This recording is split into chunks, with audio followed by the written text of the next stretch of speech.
નમસ્કાર વિદ્યાર્થી મિત્રો, સરસ્વતી ગ્રુપ ઓફ એજ્યુકેશન દ્વારા ચાલતા આ ઈ લર્નિંગ પ્રોગ્રામમાં હું બ્રિજેશ સાકળેચા ફરી એકવાર આપ સૌનું હાર્દિક સ્વાગત કરું છું.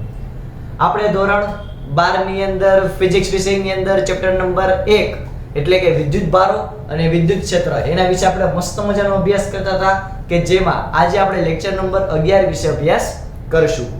આપણે અત્યાર સુધી કઈ કઈ વસ્તુ જોઈ ગયા ફટાફટ એનું આપણે રિવિઝન કરવું પડે, કારણ કે એક સાયકોલોજીકલ ફેક્ટ છે કે તમે માત્ર ને માત્ર જે જૂનું ભણેલા છો એ માત્ર 5 કે 6 મિનિટ તમે રિવિઝન કરો એટલે તમને આગલું બધું યાદ આવી જાય. આ કન્ટિન્યુ પ્રોસેસ દર વખતે કરો, દરરોજ તમે કરો તો ઓબ્વિયસ વાત છે કે આપણે તો ફિઝિક્સમાં સૂત્ર આવડે અને કિસ્સાઓ ખબર હોય, કન્સેપ્ટ ખબર હોય એટલે આપણે બીજું કાંઈ ઘટે નહીં. ચાલો સ્ટાર્ટ કરીએ. સૌથી પહેલા અગેન વિદ્યુત ભાર. તો કે વિદ્યુત ભાર બે પ્રકારના હોય છે, પોઝિટિવ અને નેગેટિવ. વિદ્યુત ભારનું મૂલ્ય મિલિકન નામના વૈજ્ઞાનિકે આપણને કીધું ઓઇલડ્રોપના એક્સપેરિમેન્ટ દ્વારા કે જેના મૂલ્ય છે 1.6 × 10⁻19 ઘાત. આટલું ઓછામાં ઓછું કોઈ ઇલેક્ટ્રોન કે પ્રોટોન છે તે વિદ્યુત ભાર ધરાવતો હશે. વિદ્યુત ભાર એ પદાર્થનો મૂળભૂત અને આંતરિક ગુણધર્મ છે. વિદ્યુત ભારની જે આપલે છે ત્રણ રીતે આપણે કરી શકીએ છીએ: સંપર્ક, પ્રેરણ અને ઘર્ષણ. વિદ્યુત ભારોના અલગ અલગ આપણે ગુણધર્મો જોયા હતા. તે બિંદુવત ક્યારે લઈ શકો, એનો બેઝિક સરવાળો, એના સંરક્ષણનો નિયમ અને વિદ્યુત ભારનું ક્વોન્ટમીકરણ. એટલે કે હંમેશા જે ઇલેક્ટ્રોનની આપલે છે એ પૂર્ણાંકમાં જ થાય છે. બે વિદ્યુત ભારો વચ્ચે લાગતું ઓછામાં ઓછું આકર્ષણ કે અપાકર્ષણ બળ કેટલું હોય છે? તો કે k q1 q2 ના છેદમાં r² કુલમ્બનો નિયમ, કે જ્યાં k એટલે તો કે સપ્રમાણતાનો અચળાંક અથવા તો ડાઇલેક્ટ્રિક અચળાંક, કે જેના બરાબર શું થાય? તો કે 1/4πε0. જે ε0 એટલે શું? તો કે શૂન્યાવકાશની પરમિએબિલિટી કે પરમિટિવિટી. Very good, permittivity. ચાલો આગળ આપણે આ જ નિયમને સદિશ સ્વરૂપે દર્શાવે તો આપણે આવી રીતે લખી શકીએ. આ સિવાય સંપાતપણાનો નિયમ જોઈએ તો કે અહીંયા કોઈ એક વિદ્યુત ભાર હોય અને અલગ અલગ જગ્યાએ વિદ્યુત ભાર હોય તો બધાય દ્વારા મને કેટલું બળ લાગે છે એ હું સંપાતપણાના નિયમ પ્રમાણે એટલે કે બધા દ્વારા લાગતા જે સદિશ બળ છે એનો હું સરવાળો કરું તો મને ટોટલ કેટલું નેટ અમાઉન્ટ ઓફ ફોર્સ મને મળી જાય. આપણે આગળ અલગ અલગ કિસ્સાઓ જોયા હતા, જેમ કે આપણે સસ્પેન્ડેબલ બોલ સિસ્ટમ જોઈ હતી, એટલે કે પિચ બોલ આપણે રાખીએ, બે વચ્ચે અપાકર્ષણ થાય આપણને ખબર છે. આપણે એક્સપેરિમેન્ટ પણ જોયો હતો. તો એમાં આ બે વચ્ચેનો થીટા કેટલો હશે એ આપણે આ સૂત્રની મદદથી આપણે સાબિતી પણ જોયેલી છે, બરોબર. આ તો જસ્ટ આપણે રિવિઝન કરીએ છીએ એટલે માત્ર ને માત્ર હું આ સૂત્ર ડિસ્પ્લે કરું છું કે જેથી વારંવાર આપણા મનને હેમરિંગ થાય અને આ સૂત્ર આપણને યાદ રહી જાય. ઓકે, અહીંયા આપણને તણાવ બળ લાગતું હશે આ દોરી દ્વારા અને આ દોરી દ્વારા. તો એ તણાવ બળનું મૂલ્ય તો કે Fe² + W². Fe એટલે તો કે વિદ્યુતીય બળ અને વજન બળનો વર્ગનો સરવાળો અને એનું અંડરરૂટ એટલે કે છાપરું. આગળ તો કે આ બે ગોળીઓ છે એ વચ્ચેનું અંતર કેટલું હશે? તો કે તમે આ સૂત્રની મદદથી મેળવી શકો. હવે આગળ તો કે આપણે બે વિદ્યુત ભાર મૂક્યા, એની વચ્ચે હું ક્યાંક કોઈ એક પોઈન્ટે હું વિદ્યુત ભારનું મૂલ્ય કોઈ ધન વિદ્યુત ભાર મૂકું કે જેથી આના દ્વારા આના ઉપર લાગતું બળ, આના દ્વારા આના ઉપર લાગતું બળ સંતુલનમાં રહે, એટલે કે બંને તરફથી સરખું બળ લાગે. તો એ અંતર અહીંયાથી હું કહી દઉં આને x, ટોટલ લંબાઈ હોય l. તો આ x નું મૂલ્ય કેટલું છે? એટલે કે પહેલા વિદ્યુત ભારથી એટલે કે આ q1 થી કેટલા અંતરે હશે? તો એ આપણે આ સૂત્રની મદદથી મેળવી શકીએ કે જ્યાં q1 એટલે તો કે નાનો વિદ્યુત ભાર અને q2 એટલે મોટો વિદ્યુત ભાર એટલે કે મોટું મૂલ્ય હોય. આગળ આપણે જોયું કે આ વિદ્યુત ભાર હોય એને આવી રીતે વિદ્યુતીય ક્ષેત્રમાં રાખવામાં આવે, આવી રીતે રાખવામાં આવે તો એ કદાચ ક્યારેક આવર્ત ગતિ કરે આમ ઝન ઝન ઝન ઝન ઝન ઝન ઝન આવર્ત ગતિ કરે તો એનું મૂલ્ય કેટલું હશે? તો કે એનું સૂત્ર પણ આપણે મેળવ્યું હતું. આ સિવાય આપણે એક રાશિ ભણ્યા હતા જેનું નામ હતું વિદ્યુત ક્ષેત્ર. વિદ્યુત ક્ષેત્ર એટલે તો કે એકમ વિદ્યુત ભાર દીઠ લાગતું બળ, કે જેનો એકમ હતો ન્યૂટન પ્રતિ કુલમ. આગળ તો કે આ વિદ્યુત ક્ષેત્ર છે એની દિશા કઈ રીતની હશે? તો કે જે પોઝિટિવ વિદ્યુત ભાર હોય તો એમાં ત્રિજ્યાવર્તી દિશામાં કહી શકાય કે વિદ્યુત ક્ષેત્ર બહારની બાજુ ફેલાતું હોય, જ્યારે ઋણ વિદ્યુત ભાર હોય તો એમાં ત્રિજ્યાવર્તી દિશામાં અંદરની બાજુ હોય. આગળ આપણે અલગ અલગ ફરી પાછા કિસ્સાઓ જોયા હતા net amount of electric field માટે, કે આવી રીતે તમને કોઈ વિદ્યુત ભારિત સળિયો આપેલો છે, ત્યાંથી એક આ બે વચ્ચેનું અંતર માની લો કે છે l. સળિયો જે છે l લંબાઈનો છે અને આ બે વચ્ચેનું અંતર છે a. તો આ P બિંદુથી આ બિંદુ પર લાગતો net amount of electric field કેટલું હશે? તો કે આપણે આ સૂત્રની મદદથી મેળવ્યું હતું. પછી આપણે જોયું હતું કે આવી રીતે તમને કોઈ લઘુ વૃત્તાંશ આપે અને તમને આ આલ્ફા કોઈ પણ ખૂણો આપે થીટા બરાબર 90 50 75 72 વોટએવર ગમે એ આપે, આપણે કોમન સૂત્ર મેળવ્યું હતું કે આ આખી જે વિદ્યુત ભારિત રિંગ છે એના આ ઉપર લાગતું net amount of electric field કેટલું હશે તો કે આટલું. ત્યારબાદ આપણે એક રિંગ જે હોય રિંગના સેન્ટરથી કોઈ એક અક્ષ ઉપર આયા કોઈ માની લો P બિંદુ છે, ત્યાં કોઈ આપણે વિદ્યુતભાર મૂક્યો છે, બરોબર, આ અંતર છે x જેટલું. તો આયા net amount of electric field કેટલું હશે તો કે આપણને સૂત્રની મદદથી મળી જાય. અને આપણે વિદ્યાર્થી મિત્રો ગ્રાફ પણ ડ્રો કર્યો હતો કે જ્યારે કેન્દ્ર હોય, કેન્દ્ર પાસે ઇલેક્ટ્રિક ફિલ્ડ શૂન્ય, ઇલેક્ટ્રિક ફિલ્ડ વધે વધે વધે વધે વધે વધે વધે આયા મેક્સિમમ થાય એટલે કે r/√2 ત્યારે મેક્સિમમ ઇલેક્ટ્રિક ફિલ્ડ હશે અને પછી ફરી પાછું ઘટી અને અનંત અંતરે શૂન્ય થઈ જાય. એવી જ રીતે આપણે અહીંયા જોયું હતું કે અહીંયા હોય -r/√2 ત્યારે ઇલેક્ટ્રિક ફિલ્ડ મિનિમમ થશે અને પછી અનંત અંતરે ફરી પાછું શૂન્ય થઈ જશે. આ આપણને આવો ગ્રાફ મળ્યો હતો એક વર્તુળાકાર રિંગ માટે. આગળ આપણે જોયું હતું કે જ્યારે કોઈ આ બે વિદ્યુત ભારિત પ્લેટ હોય, જે બે વિદ્યુત ભારિત પ્લેટ છે એમાં આપણે કોઈ એક વિદ્યુતભાર મૂક્યો, ફોર એક્ઝામ્પલ અહીંયા આપણે માની લો કે ઇલેક્ટ્રોન મૂક્યો, તો આ ઇલેક્ટ્રોન છે આપણે જેવો એને અંદર કઈ પ્રારંભિક વેગ v0 થી અંદરની બાજુ દાખલ કરશું તો એ આકર્ષણ અનુભવી અને આવી રીતે આમ ઠેડાઈ જશે, એટલે કે આવી રીતે આમ વળાંક લઈ લેશે, વિચલન અનુભવશે. તો આ ડિફ્લેક્શન એંગલ એટલે કે થીટા વિચલન કોણ કેટલો છે એ આપણને મેળવવાનું પૂછે, અથવા તો એને કેટલું અંતર y દિશામાં કાપ્યું એ આપણને પૂછે તો એ પણ આવડવું જોઈએ. અને આના માટે કેટલો ટાઈમ લાગ્યો, કેટલો ડિફ્લેક્શન થવા માટેનો ટાઈમ તો કે t = x/v0, v0 એટલે પ્રારંભિક વેગ. તો આજ બેઠો જે કિસ્સો છે વિદ્યાર્થી મિત્રો આપણે લાસ્ટ લેક્ચરમાં સાબિત કર્યો છે એ તમારા સ્વાધ્યાયનો દાખલા નંબર 1.33 છે. બેઠો આજ છે, લ્યો લીધી મજા. આગળ તો આવી રીતે બે વિદ્યુત ભારિત પ્લેટ હોય પોઝિટિવ અને નેગેટિવ, એની વચ્ચે આવી રીતે કોઈ ધન વિદ્યુતભારને મુક્ત પતન કરાવવું, આપણે લાસ્ટ ટાઈમ દાખલો જોયો હતો. તો એના માટે નું સમયનું સૂત્ર થશે √2md/qe. લાસ્ટ ટાઈમ આપણે દાખલો કર્યો હતો, પ્રોટોનને મૂક્યો તો આવી જ રીતે ઊંડા વિદ્યુત ક્ષેત્રની અંદર ઇલેક્ટ્રોનને પણ મૂક્યું હતું અને પછી આપણે કોણ ફટાફટ નીચે આવશે આપણે જોયું હતું. અને પછી આપણે એના જે પ્રવેગ છે પ્રોટોનના પ્રવેગની સરખામણી આપણે ગુરુત્વીય ક્ષેત્રથી પણ કરેલી હતી. ચાલો આટલું પહેલા ક્લિયર વિદ્યાર્થી મિત્રો? ચાલો ફટાફટ પહેલા આટલું જોઈએ પછી આપણે આગળ વધીએ. હવે ચાલો વિદ્યાર્થી મિત્રો આપણે આ વિદ્યુત ક્ષેત્રને લગતા બે દાખલા જે છેલ્લા છે આ ટોપિકને લગતા એ આપણે જોઈ લઈએ ટેક્સ્ટબુકના. ત્યારબાદ આપણે આગળ જે વિદ્યુત ક્ષેત્ર રેખાઓ છે એના વિશે ડિટેલમાં અભ્યાસ કરીએ. તો અહીંયા આપણે સ્વાધ્યાયનો દાખલા નંબર જોઈએ 1.32. તો આમાં પણ એવું કીધેલું છે કે ભાઈ એવું આપણે સાબિત કરો કે પહેલા કોઈ પણ એક સ્થિર તંત્ર છે, હવે એમાં તમે કોઈ પણ વિદ્યુતભાર જે પરીક્ષણ વિદ્યુતભારની તમે સ્થિતિ ચેન્જ કરો તો જે પરિણામી જે વિદ્યુત ક્ષેત્ર લાગે છે એનું કહી શકાય મૂલ્ય પણ ચેન્જ થાય, એટલે કે જે આખું તંત્ર છે એ સંતુલનમાં ન રહે. તો બે વાત છે. પહેલા આપણે આમાં બે ક્વેશ્ચન પૂછ્યા છે. પહેલામાં એમ કીધું કે એ આખા તંત્ર વિશે વિચારો, અને બીજાની અંદર આપણને એમ કીધું કે કોઈ એક સ્થિર જે આખી રેખા હોય સાદી સંરચના હોય એમાં એ જોઈ લો. આપણને તો આવડે છે. જો હવે આપણે માની લો કે આ ચાર વિદ્યુતભાર લઈએ,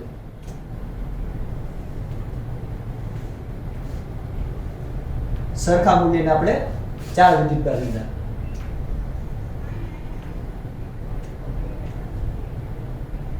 ઓકે, Q Q Q અને Q ચાર વિદ્યુતભાર લીધા.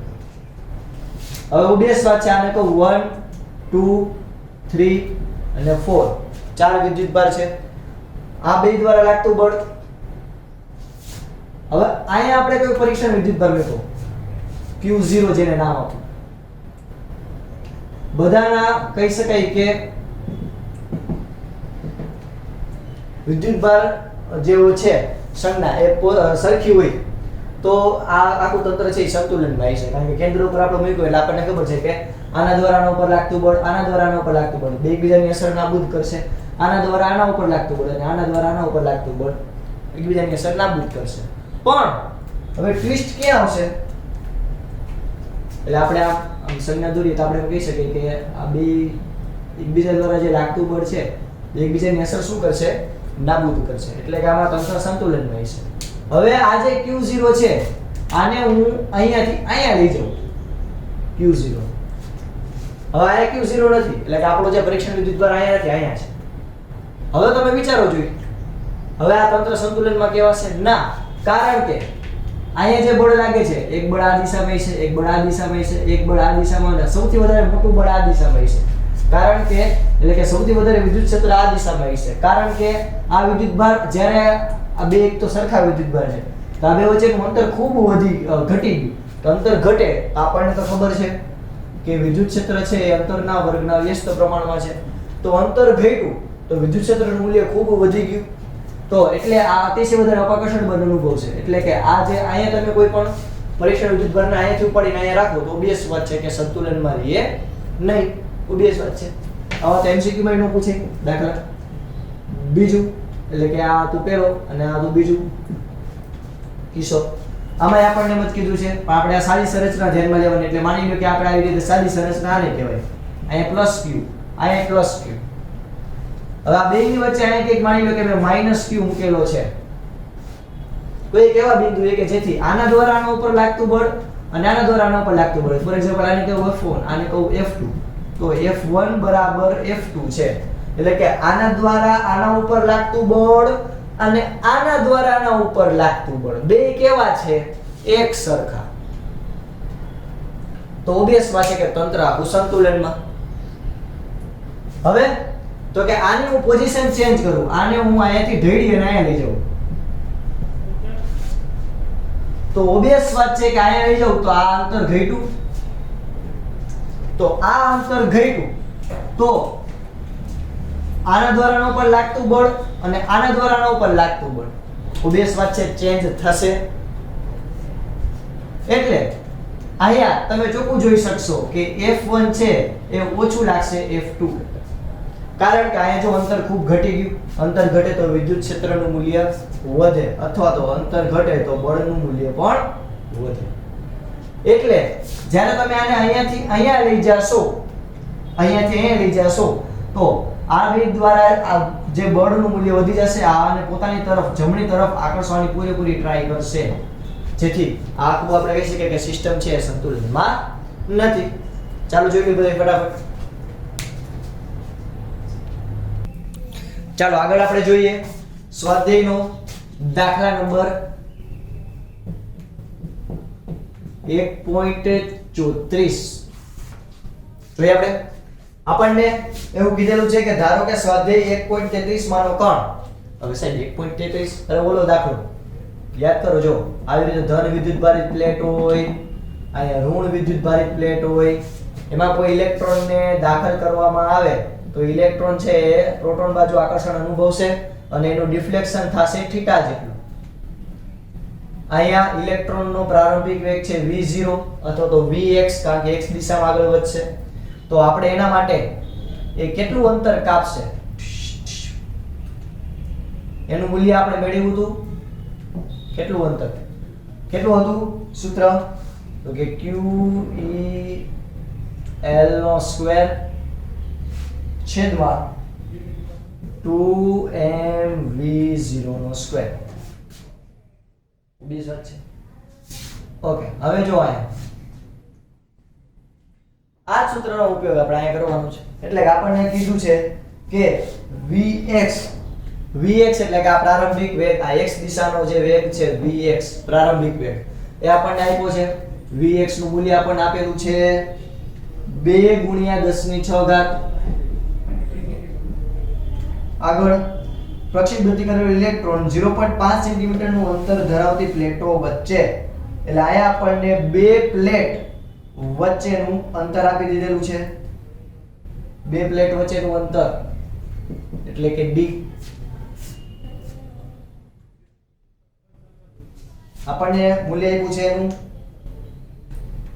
બે પ્લેટ વચ્ચેના અંતરનું 0.5 એટલે કે હું 0.5 × 10⁻² મીટર. આગળ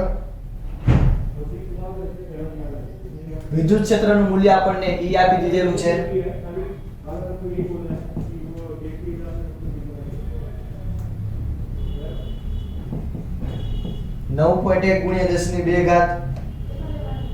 વિદ્યુત ક્ષેત્રનું મૂલ્ય લેવાનું છે 1.6 × 10⁻19 કુલમ અને માસ ઓફ ઇલેક્ટ્રોન છે 9.1 ગુણ્યા 10 ની માઈનસ 31 ઘાત કિલોગ્રામ. આપણને આટલું આપેલું છે.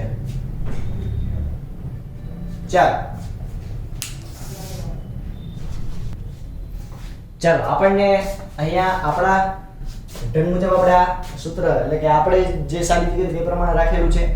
આમાં આગળના જે દાખલો છે એની અંદર આ જે y એટલે કે આટલું જે અંતર છે ડિફ્લેક્શન નું અંતર એ આપણને d આપ્યું હતું. તો આપણે અહીંયા y ની જગ્યાએ શું કરી નાખીએ d.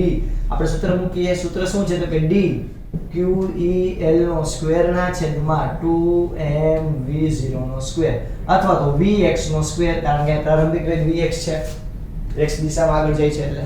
ચલો આના ઉપરથી આપણે શું ગોતવાનું છે તો કે આપણે આની અંદર તો ઇલેક્ટ્રોન ઉપરની પ્લેટને ક્યાં અથડાશે, એટલે કે આપણે ઓબવિયસ વાત છે કે આની અંદર ગોતવાનો છે L, એટલે કે આટલું અંતર ગોતવાનું છે કે અહીંયાથી શરૂઆત કરશે તો એ કેટલા અંતરે ભટકાશે, અથડાશે. તો અહીંયા આપણે L ને સૂત્રનો કરતા બનાવ્યું તો L બરાબર શું લખી શકીએ d 2m vx નો સ્ક્વેર. આખા ભાગ અહીંયા આવી જાય, ભાગાકારમાં બરાબર ઓલી બાજુ જાય તો ગુણાકારમાં, છેદમાં q e આપણે 2d લખી નાખીએ, સારું લાગે. આખા અંડર રૂટ, કારણ કે l સ્ક્વેર હતું એટલે. હવે કાઈ નથી લાવો, હવે તો આવ લંબુ જેવો રાખો. જો l બરાબર બગડાનો બગડો છાપરાની અંદર d કેટલો આપ્યો છે d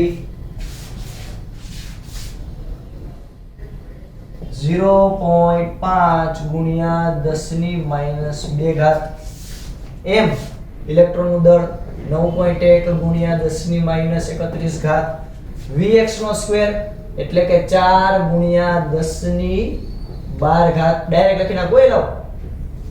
હાલો પછી q એટલે 1.6 ગુણ્યા 10 ની માઈનસ 19 ઘાત e એટલે કે 9.1 ગુણ્યા 10 ની 2 ઘાત પ્લસ જ છે. હાલો આટલું રેડી. કાઈ નથી લો, ખાલી કિંમત મૂકી મેં. તમે યાર મસ્તી કરો મને. ચાલો હવે આ 9.1 9.1 કાઈ કેન્સલ. હવે આ કેટલા છે તો કે 0.5 એટલે કે 1/2 1/2 અને આ 2 કેન્સલ. હવે શું હોય તો અલ્ટિમેટલી તો કે 4/0.6 એટલે અંડર રૂટ ની અંદર 4/1.6 એટલે આવશે 2.5 ગુણ્યા ઘાતમાં આપણે ફટાફટ રેડી કરીએ તો -2 ને એટલે -33 માં 12 ઉમેરીએ એટલે થાય -21 એટલે ઉપર આવશે 10 ની -21 ઘાત છેદમાં -19 છે અને આ 2 છે એટલે આમાંથી 2 ઘાત આપણે બાદ કરીએ એટલે નીચે આવશે 10 ની -17 ઘાત. આ ઉપર જાય તો પ્લસ થઈ જાય એટલે l બરાબર √2.5 ગુણ્યા 10 ની -21 પ્લસ 17 18 19 20 ને 21 એટલે l બરાબર √2.5 ગુણ્યા 10 ની -4 ઘાત 2.5 ગુણ્યા 10 ની -2 ઘાત છાપું કરી નાખ્યું. 2.5 નું વર્ગમૂળ કેટલું થશે તો કે 1.58 ગુણ્યા 10 ની -2 ઘાત મીટર. એટલે આપણે આને એમ લખી શકીએ કે l બરાબર કેટલું થાય તો કે 1.58 સેન્ટીમીટર. ચાલો એનો મતલબ શું તો કે આ 1.58 સેન્ટીમીટર જેટલા આવી રીતે આમ ગતિ કરશે એટલે કે x અક્ષની અંદર આટલું લંબાઈનું મૂલ્ય કેટલું હશે 1.58. રેડી છોકરાઓ? ચાલો ફટાફટ બુકની અંદર આ લખી લ્યો.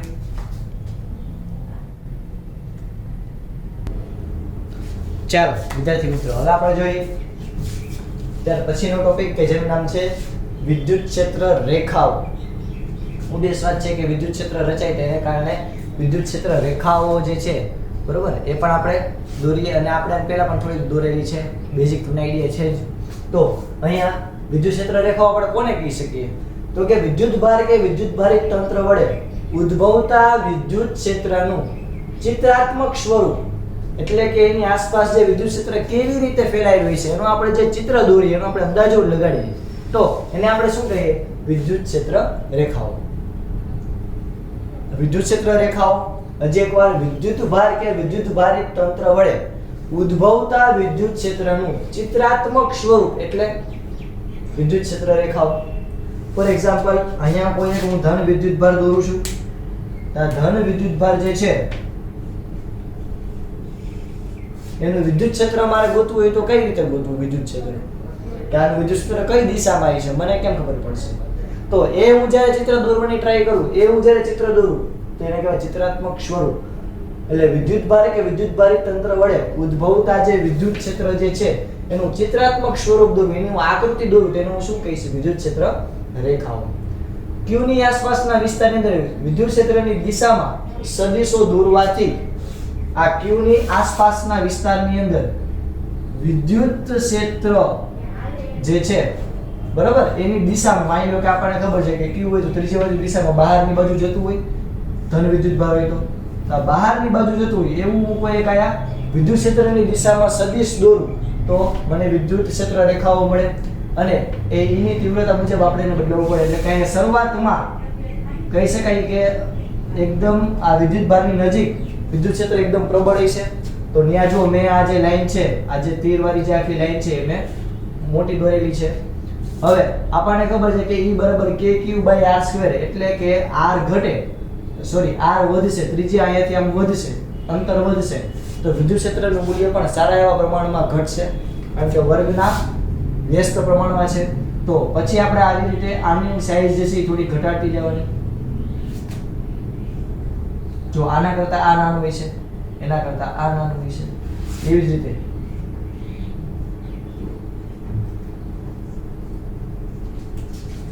ઇન શોર્ટ તમે જેમ r અંતરે જાઓ એમ આપણા વિદ્યુત ક્ષેત્રની અંદર પણ શું થતો જાય? ઘટાડો જોવા મળે છે. ધન વિદ્યુત ભારના વિદ્યુત ક્ષેત્રની અંદર ઘટાડો જોવા મળે છે.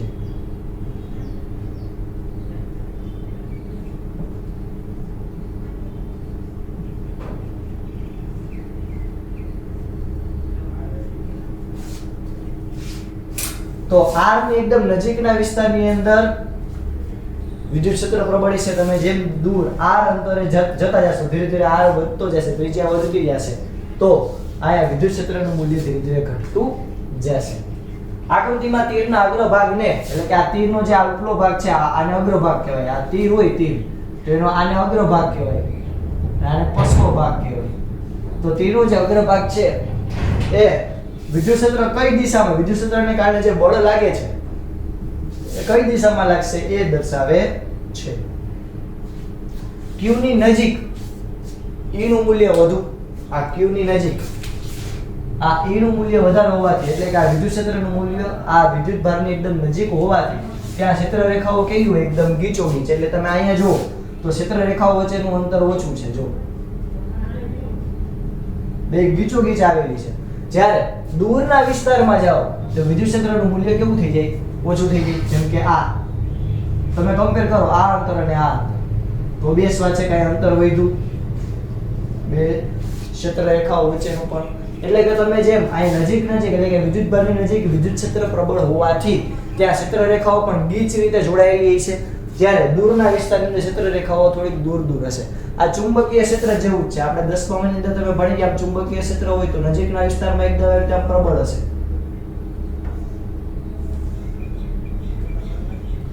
આ નજીકના વિસ્તારમાં જો એકદમ પ્રબળ હોય ચુંબકીય ક્ષેત્ર રેખાઓ હોય એકદમ નજીક આવેલી હોય.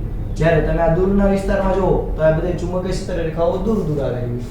આ ચુંબકીય ક્ષેત્ર છે, આ વિદ્યુત ક્ષેત્ર છે. તો આ આટલું ક્લિયર થયું છોકરાઓ? જો વિદ્યુત ક્ષેત્ર રેખાઓને લંબ રૂપે એકમ ક્ષેત્રફળ દીઠ પસાર થતી ક્ષેત્ર રેખાઓની સંખ્યા એને શું કહેવાય? તો કે ક્ષેત્ર રેખાઓની ઘનતા. ઓકે, આપણે આ સમજીએ ડિટેલમાં થોડું.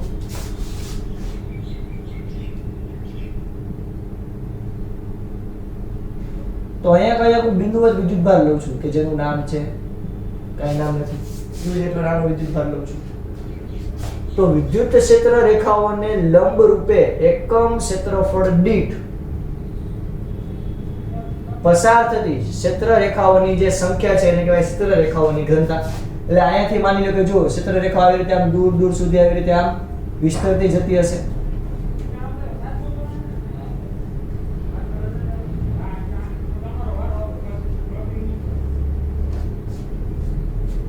આને કારણે જે ક્ષેત્ર રેખાઓ છે બધી આવી રીતે વિસ્તરતી છે. હવે આયા હું બે ક્ષેત્રફળના ખંડ ધ્યાનમાં લઉં, એક અહીંયા લઉં,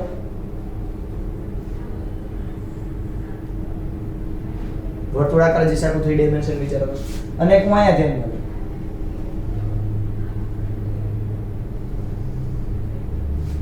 આને હું નામ આપી દઉં P1 ક્ષેત્રફળ ખંડ અને આને હું નામ આપી દઉં P2 ક્ષેત્રફળ ખંડ. અહીંયા મેં બે ખંડને નામ આપી દીધા. આ આપણો છે પહેલો ક્ષેત્રફળનો ખંડ અને આ જે છે એ આપણો બીજો ક્ષેત્રફળનો ખંડ. વધુ સારી રીતે દોરી શકો અને વધુ સારી રીતે સમજી શકો એટલે અહીં આપણે અને પહેલા તો ઇરેઝ કરી દઈએ. ઓકે, આપણી પાસે જો બે ક્ષેત્રફળના ખંડ છે. હવે અહીંયા ક્ષેત્ર રેખાઓને લંબ રૂપે એકમ ક્ષેત્રફળમાંથી એટલે કે એકમ ક્ષેત્રફળ દીઠ પસાર થતી જે ક્ષેત્ર રેખાઓની સંખ્યા છે એને શું કહેવાય? ક્ષેત્ર રેખાઓની ઘનતા. એટલે માની લો કે અહીંયા હું નાનો અમથો આડછેદ લઉં. ફોર એક્ઝામ્પલ અહીંયા જ નાનો અમથો આડછેદ લઈશ. અહીં નાનો અમથો મેં ક્ષેત્રફળ લીધું. હવે આ જ ક્ષેત્રફળનો ખંડ હું અહીંયા લઉં તો વિચાર કરો કે અહીંયા જો ક્ષેત્રફળની જે વિદ્યુતભારની જે ઘનતા છે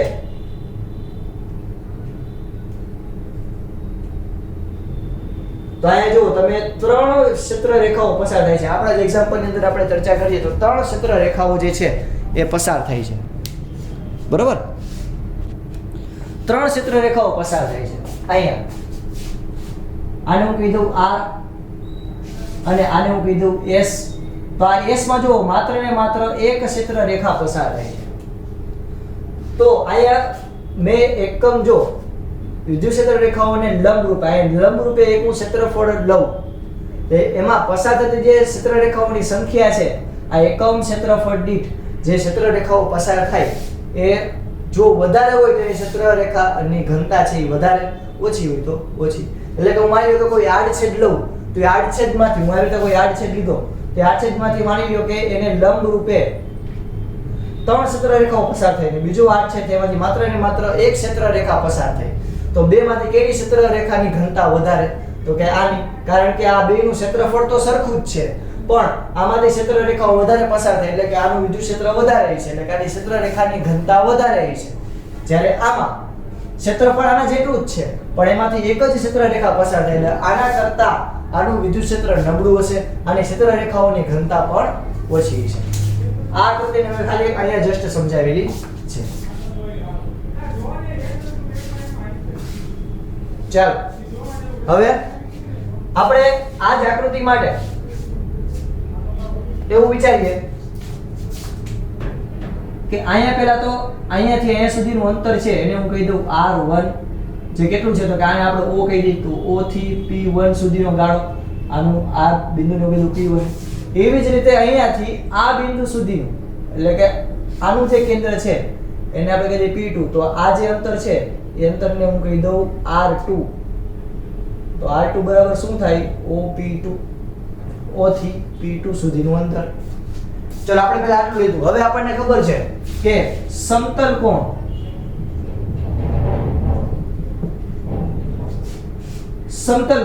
ડેલ્ટા થીટા આનું મૂલ્ય કેટલું છે તો કે ડેલ્ટા L ના છેદમાં L. ઘનકોણની આપણે ધ્યાનમાં લઈએ. ઘનકોણ તો કે ડેલ્ટા હોમ બરાબર શું થશે તો કે ડેલ્ટા S ના છેદમાં R નો સ્ક્વેર.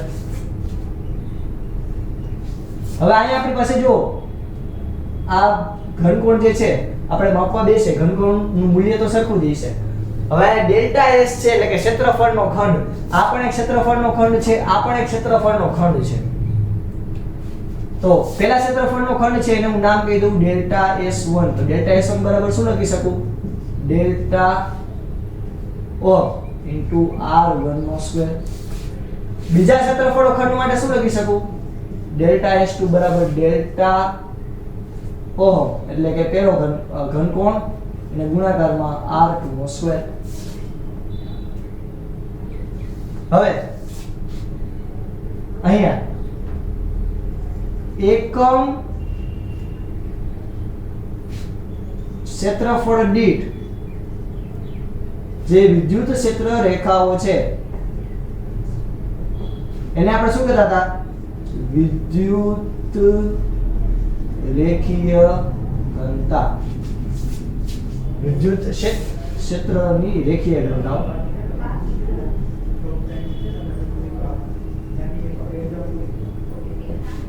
ઓકે, સમજો. હવે આ ને હું એક્ઝામ્પલ તરીકે તેના નામ આપું. ક્ષેત્રીય રેખીય ઘનતાને આપણે નામ આપી દઈએ ફોર એક્ઝામ્પલ P1 નામ આપી દઈએ અત્યારના એક્ઝામ્પલ. આનું પહેલા તો સૂત્ર શું? તો કે એકમ વિદ્યુત ક્ષેત્ર રેખા, એટલે આ ક્ષેત્ર રેખાઓની સંખ્યા n જેટલી પસાર થાય છે. આમાં જો n જેટલી પસાર થાય, આયા જેટલી પસાર થાય છે ને ક્ષેત્ર રેખા, એટલી જ જો આયા પસાર થાય. ફોર એક્ઝામ્પલ આયા કેટલી છે? તો કે આયા માની લો કે 9 ક્ષેત્ર રેખાઓ છે. તો આયા જો અહીંયાથી આ બિંદુ સુધી 9 ક્ષેત્ર રેખાઓ છે. એટલે n ના છેદમાં ડેલ્ટા S1 એકમ ક્ષેત્રફળ દીઠ ક્ષેત્ર રેખાની સંખ્યા બરાબર n ના છેદમાં ડેલ્ટા S2. ગુણોત્તર તો સરખો જ આવશે.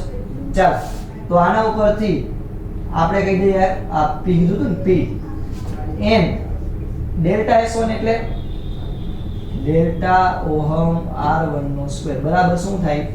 ડેલ્ટા ઓહમ R2 નો સ્ક્વેર. એટલે કે જે ક્ષેત્ર રેખાઓની ઘનતા છે એ કેવી રીતે? અચળ. કેવી રીતે? અચળ. દેખાય છે? બધું આવે છે?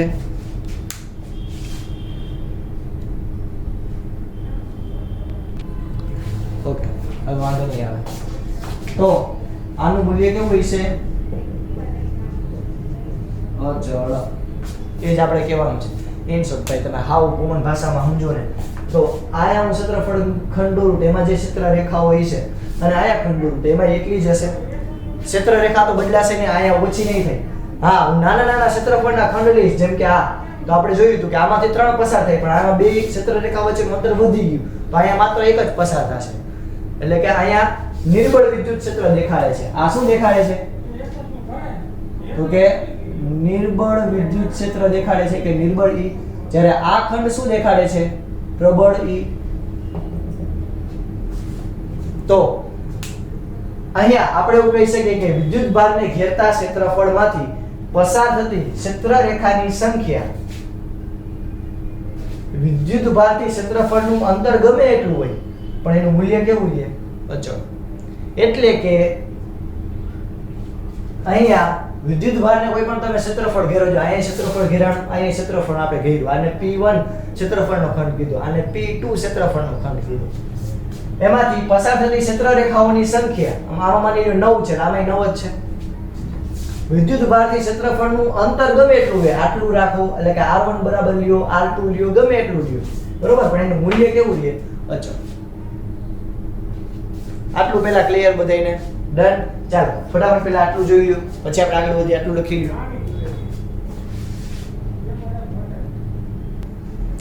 ચાલો હવે આપણે આગળ એક પોઈન્ટ જોઈ. તો આ જે વિદ્યુત ક્ષેત્ર રેખા અંગેનો સૌપ્રથમ જે ખ્યાલ છે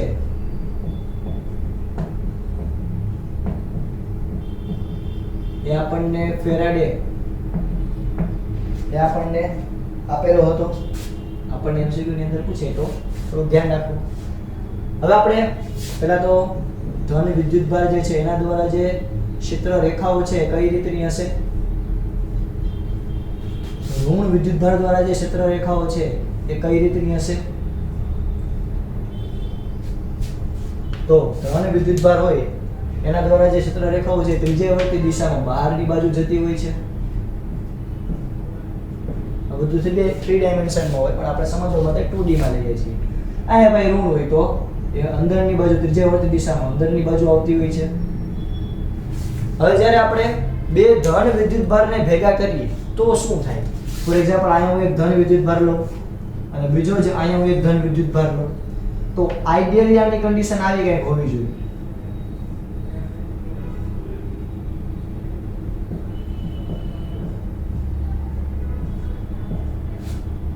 અને આની કન્ડિશન જો એક સિંગલ હોય તો આવી રીતે હોય.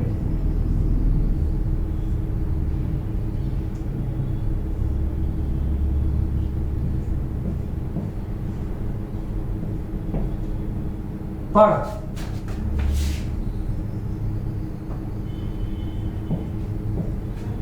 આવી રીતે હોવી જોઈએ, એક સિંગલ હોય તો. પણ જ્યારે હું આવી રીતે બે વિદ્યુતભારને ભેગા કરું તો ઓબ્વિયસ વાત છે કે આ બે વચ્ચે અપાકર્ષણ પ્રકારનું બળ લાગશે. હવે આપણને ઓલવેઝ ખબર છે કે વિદ્યુત ક્ષેત્રની દિશા કેવી હોય, પ્લસ થી માઇનસ. તો વિચાર કરો કે અહીંયા ક્યાંય વિદ્યુત ક્ષેત્ર કઈ દિશામાં આગળ વધતું હોય છે, તો કે ધન થી ઋણ તરફ. તો તમે વિચાર કરો કે અહીંયા કોઈ વિદ્યુત ક્ષેત્ર રેખા ધન થી આ ધન તરફ ગતિ કરશે, નહીં કરે, એટલે ઓબ્વિયસ વાત છે કે આ વચ્ચેની લીટી ભૂસાઈ જશે. અહીંયા તો ક્યારેય વિદ્યુત ક્ષેત્ર નહીં હોય. હવે અહીંયા આપણને તમે જુઓ કે આ બાજુ અહીંયાથી વિદ્યુત ક્ષેત્રની રેખા આમ નીકળે, હવે આમ નીકળે તો અહીંયા બે છેદે નહીં, અહીંયા બે છેદે, જે કોઈ શક્ય છે. કારણ કે આપણને ખબર છે કે ક્ષેત્ર રેખાઓ હોય ક્યારે એકબીજાને છેદે નહીં. જો એકબીજાને છેદે તો અહીંયા સ્પર્શક પાસે તમને બે દિશા મળે, આમ મળે નામ મળે. તો કોઈ એક બિંદુએ બે દિશા શક્ય છે. ફોર એક્ઝામ્પલ હું આમ પૂર્વમાં ઊભો છું તો કોઈ દેવું શકે છે કે હું પૂર્વમાં ઊભો હોય અને પશ્ચિમમાં પણ ઊભો હોય, એટલે કે મારું જે મુખ છે પૂર્વમાં પણ હોય અને ઉત્તરમાં પણ હોય, કોઈ દી શક્ય નથી. બે દિશા ક્યારેય શક્ય નથી. એમ અહીંયા પણ આ તમને સ્પર્શક પાસે બે દિશા મળે, એટલે આ પણ ક્યારેક બીજાને છેદે નહીં, એટલે એકબીજાનું અપાકર્ષણ અનુભવે, અને અપાકર્ષણ અનુભવે કે જેને કારણે આ વળી અને આવી રીતે આમ થાય. કારણ કે બે ભેગી તો થઈ શકતી નથી. હવે એવી જ રીતે આ નીચે લાગુ પડે.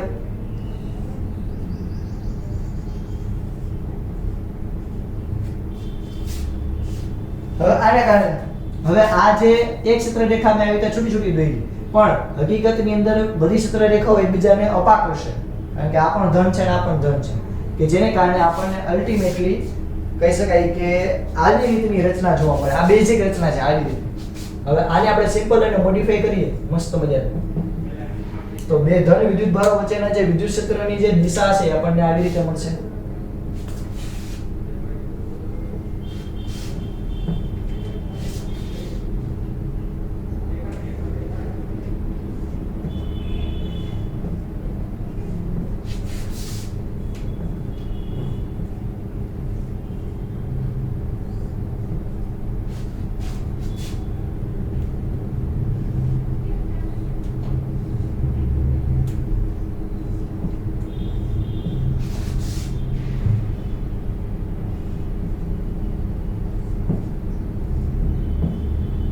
આવી રીતે તમને ધન વિદ્યુત ભાર જે છે એની ક્ષેત્ર રેખાઓ મળશે. કેવી રીતે થાય કયું સ્ટેપ આપણે જોયું, ફાઇનલ સ્ટેપ. ચાલો હવે આપણે એ વિચારીએ કે જ્યારે કોઈ ધન વિદ્યુત ભાર અને ઋણ વિદ્યુત ભાર છે, ધન વિદ્યુત ભાર અને ઋણ વિદ્યુત ભાર, એમને બે વચ્ચે ક્ષેત્ર રેખાઓ જે છે એ કઈ રીતે આપણે દોરી શકીએ, અથવા તો એનું વિદ્યુત ક્ષેત્ર કઈ દિશામાં હશે. તો આપણને ખબર છે કે ધન વિદ્યુત ભાર હોય તેનું જે વિદ્યુત ક્ષેત્ર છે એ આવી રીતે આગળ હશે, ત્રિજ્યાવર્તી દિશામાં બહારની બાજુ જતું હોય એવું. નેગેટિવ વિદ્યુત ભાર હોય તો એનું આપણને ખબર છે કે એનું જે વિદ્યુત ક્ષેત્ર છે, ક્ષેત્ર રેખાઓ એ ત્રિજ્યાવર્તી દિશામાં અંદરની બાજુ આવતી હશે.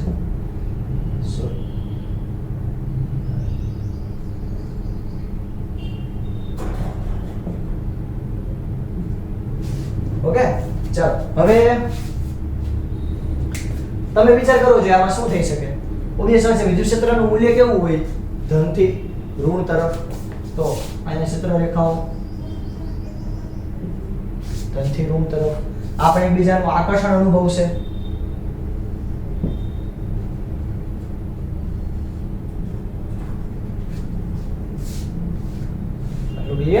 તો તમે ધન થી ઋણ તરફની વિદ્યુત ક્ષેત્ર રેખાઓ આવી રીતે દોરી શકો. તો આ થયું એક સિંગલ પોઝિટિવ અને સિંગલ નેગેટિવ વિદ્યુત ભાર વચ્ચેની કથા. આ થઈ બે ધન વિદ્યુત ભાર કઈ રીતે પોતાની વિદ્યુત ક્ષેત્ર રેખાઓ એકબીજાને અપાકર્ષે, અને ધન અને ઋણ હોય તો કેવી રીતે ક્ષેત્ર રેખાઓ એકબીજાને આકર્ષે. ઓકે, ફટાફટ પહેલા જોઈ લો દીકરો.